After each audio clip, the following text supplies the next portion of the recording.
बोलिए शिव शंकर भगवान माता पार्वती की जय। मैं आप सभी को ये बताना चाहती हूँ कि हमारे 2 चैनल और भी हैं। मधुर भजन और आरती के लिए मन राखियो और डेली जनरल नॉलेज के क्वेश्चंस के लिए लर्निंग बाय डूइंग। इन दोनों के लिंक डिस्क्रिप्शन बॉक्स में दे दिए हैं, एक बार आप जाकर देखिएगा जरूर। आज मैं महाशिवरात्रि व्रत कथा सुनाती हूँ। अगर आपको अच्छी लगे तो लाइक, शेयर, सब्सक्राइब जरूर कीजिएगा।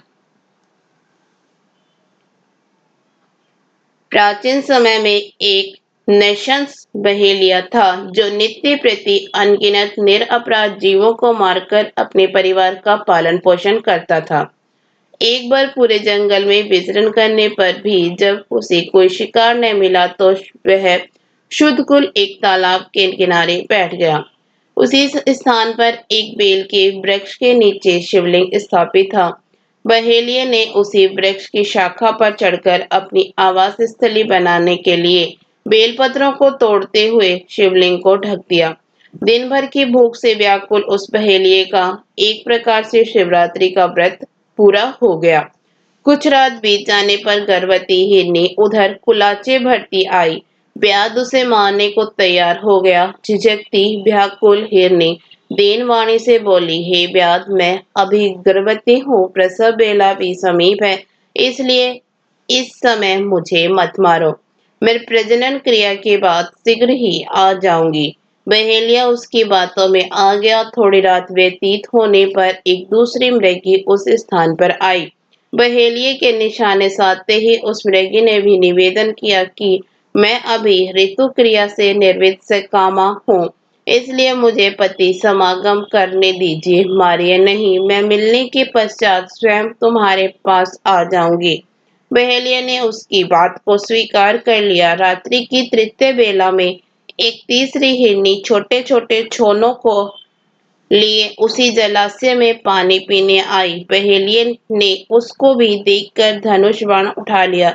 तब वह हिरनी कातर स्वर में बोली, हे व्याध, मैं इन छोनों को हिरण के संरक्षण में कर आऊं तो तुम मुझे मार डालना। बहेलिये ने दीन वचनों से प्रभावित होकर इसे भी छोड़ दिया। प्रातःकाल के समय एक मांसल बलवान हिरण उसी सरोवर पर आया। बहेलिये ने पुनः अपने स्वभावानुसार सर्प संधान करना चाहा।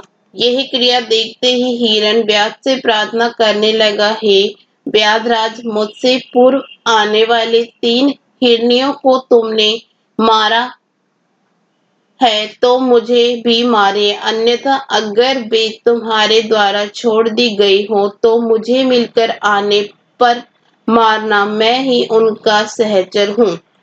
हिरण की करुणामयी वाणी सुनकर बहेलिया ने रात भर की बीती बात कह सुनाई तथा उसे भी छोड़ दिया। दिन भर उपवास, पूरी रात जागरण तथा शिव प्रतिमा पर बेलपत्र गिरने के कारण बहेलिये में आंतरिक शुचिता आ गई।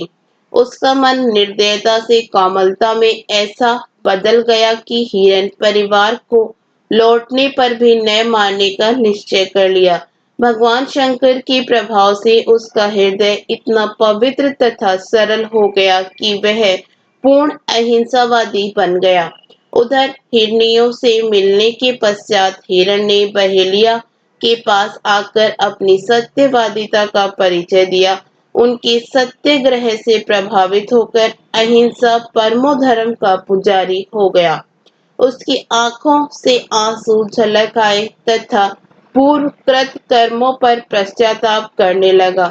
इस पर स्वर्लोक से देवता ने व्याध को सराहना की तथा भगवान शंकर ने 2 पुष्प विमान भेजकर बहेलिया तथा मृग परिवार को शिवलोक का अधिकारी बनाया। इसके साथ ही महाशिवरात्रि व्रत कथा समाप्त हुई।